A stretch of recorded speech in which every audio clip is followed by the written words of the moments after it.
Con un saludo muy grato, recibo a Andrés Sanín, escritor de El Niño de la Tula. Su más reciente publicación es una crónica novelada que habla sobre un suceso ocurrido en la Guerra de Corea. El batallón Colombia que se presentó a este país asiático se trajo de contrabando, de alguna u otra forma, si se le puede decir, a un niño coreano en la década de los 50. A día de hoy él ya no está vivo, sin embargo su recuerdo sí, gracias al autor. Le damos la bienvenida. Andrés, ¿cómo está? Norma, muchas gracias por esta invitación. Qué bueno charlar de esta historia.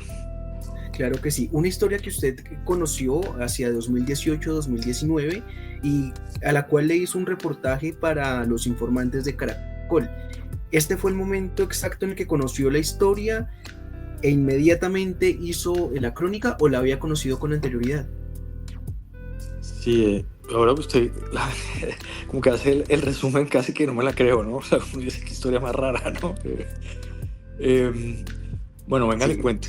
Cuando yo estaba en el programa, siempre quisimos contar una historia de la Guerra de Corea, pero como esto era televisión, teníamos la dificultad de cómo llevar la imagen, ¿no? Entonces había como este obstáculo. Eh, de pronto surge como la noticia de que había un veterano de la Guerra de Corea que se llama Gilberto Díaz, que había, básicamente su nieto, si no estoy mal, había encontrado unos rollos escondidos en el sótano de la casa, con fotos que él había tomado cuando había participado en la guerra como soldado. Entonces se revelan estas fotos Sí. y salen a la luz pública, digamos, después de muchísimos años de estar ahí en el olvido. El Tiempo publica una entrevista con don Gilberto y cuando yo leí esa entrevista dije, no, aquí está perfecto para poder contar esta historia con imágenes.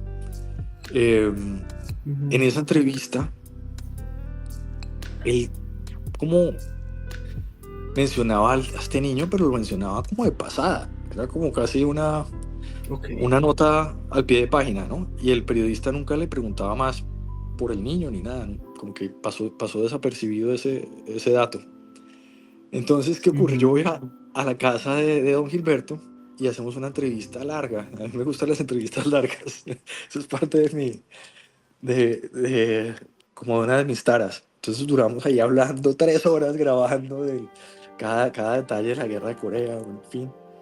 Y luego de hablar y hablar y hablar, ya cuando se va a acabar la entrevista, yo le digo, bueno, ¿y qué pasó con el niño ese que usted cuenta en el artículo del Tiempo? ¿Eso pasó? ¿Eso no pasó?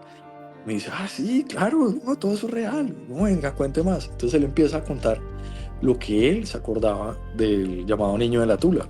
Ni siquiera se acordaba del nombre. Pero pues no era tanto, ¿no? No tenía tanta información. Yo, bueno, está vivo, está muerto, no sé qué.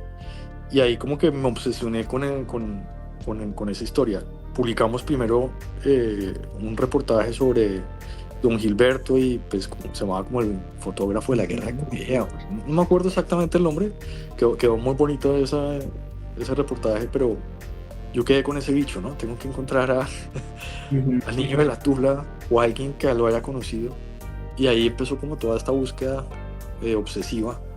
El COVID no solo está en el libro como una enfermedad, sino también como un antagonista de la historia en general, por la afectación que genera a su merced, y usted enfrenta de esta manera el COVID escribiendo, pero también es un antagonista porque se está llevando a las personas que vivieron la guerra y que se acuerdan de alguna u otra forma del niño, y también pues las complicaciones que usted comenta en el libro con respecto a Jung, que pierde su trabajo, ¿no? Y tiene que en pandemia hacer como su propia catarsis, también buscando un poco la respuesta de quién era su padre.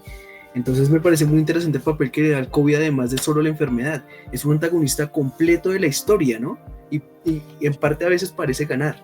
A ver, la pandemia fue muy rara, cada uno lo vivió de manera distinta y en eso se parece un poco a lo que me decía Miguel Díaz, don Gilberto Díaz, que cada uno lo vivió, la guerra cada uno lo vivió de manera diferente y la puede contar de formas distintas. En mi caso, para mí, pues yo soy una persona que está acostumbrada a contar la realidad, a narrar como la historia en tiempo real, ¿no? Como en la medida que va pasando, y cuando ocurre este suceso que era absolutamente histórico, partía como la normalidad en dos. y nos encierran en la pandemia, para mí eso me sentía como un animal atrapado en cautiverio, ¿no? Que quiere salir y no lo dejan. Entonces, Sí. poder contar esta historia fue como la manera un poquito de seguir siendo periodista y seguir contando historia. Fue una manera de salvarme también, de lidiar con mi propia ansiedad y de pelear una guerra interna, ¿no? Y por otro lado sentía como que Sí. estábamos atrapados en este tiempo que se repetía una y otra vez, ¿no? Era como el día de la marmota donde uno vuelve y se repite el día, y uno no sabe si es domingo, si es sábado, si era lunes. Entonces era como una guerra contra el tiempo y contra uno mismo. Y después iba oyendo los relatos de cómo se morían, sobre todo los viejos. Y entre estos viejos estaban los veteranos, ¿no? Se murió Don Gilberto, se murió Rojas. Los testigos de esta historia se iban muriendo, ¿no? Entonces había como una especie de guerra contra la desmemoria, ¿no? Se iba perdiendo estos últimos testigos Sí.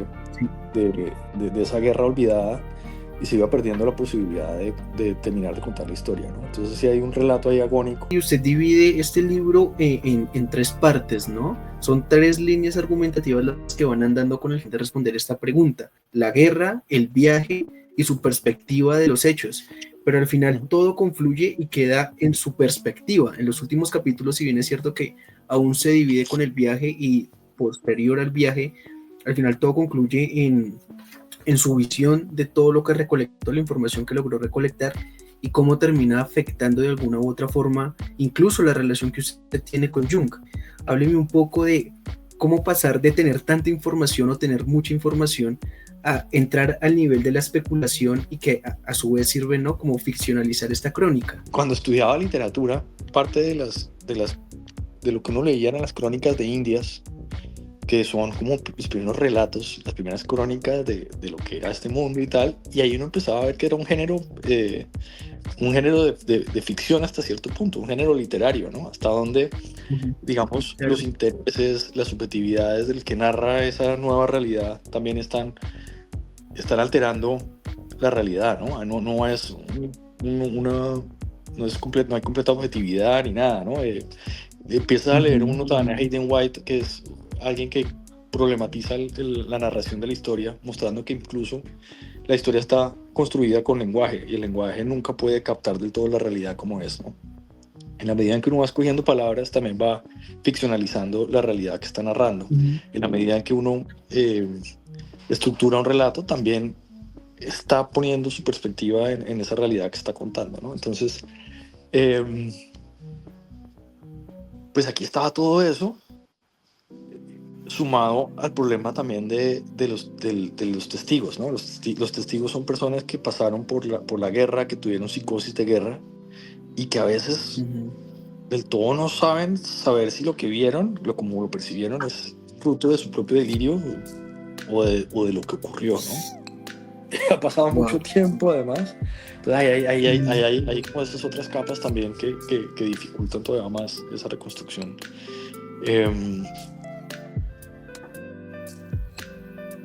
Y yo como cronista siento que uno tiene que ser como honesto con el lector en ese sentido, ¿no? Decir esto por eso yo me meto en el relato un poco en primera persona y reconozco cómo de lo que estoy hablando y cómo tengo unas limitaciones en el momento ya de reconstruir la historia, ¿no? Es un rompecabezas que no termina de reconstruirse. Uno de los personajes también muy importantes es precisamente Jung, ¿no?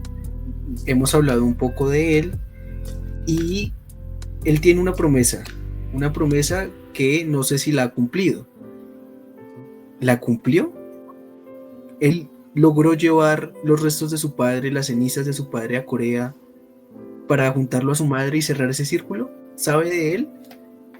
Bueno, esa relación con Jung ha sido bien compleja porque Jung es súper misterioso, como su papá, y aparece y desaparece, a veces me contesta, a veces no me contesta, dura meses sin contestarme. Fue muy emocionante cuando yo le envié el manuscrito, yo le compartía cada una de las versiones, y de pronto me mandó el manuscrito empastado en cuero, y esa es la primera copia, o sea, que muestra lo importante que era tener ese libro para él. Pero ahora que ya está el libro, yo le he mandado copias de la portada y de todo, y no me contesta, no aparece. Yo quiero tenerlo en el lanzamiento porque básicamente el protagonista es él y todo lo debe saber, ¿no? Claro. Y no aparece.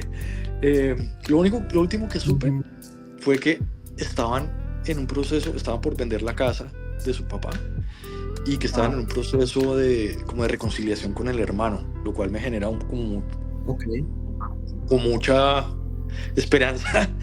Y lo de Eso es regresar bueno, a Corea todavía no se ha dado. Eso es algo que me gustaría lograr. Que ojalá si el libro abriera las puertas para que ese viaje de regreso, ya habría valido la pena escribirlo. Sí.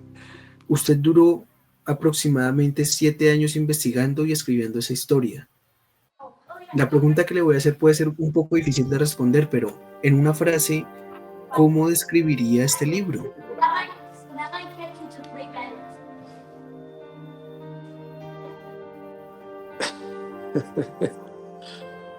Uy, te hace una psicoanálisis acá.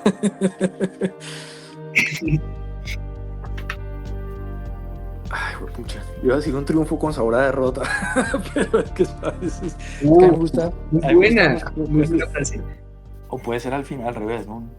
Una derrota con sabor a triunfo.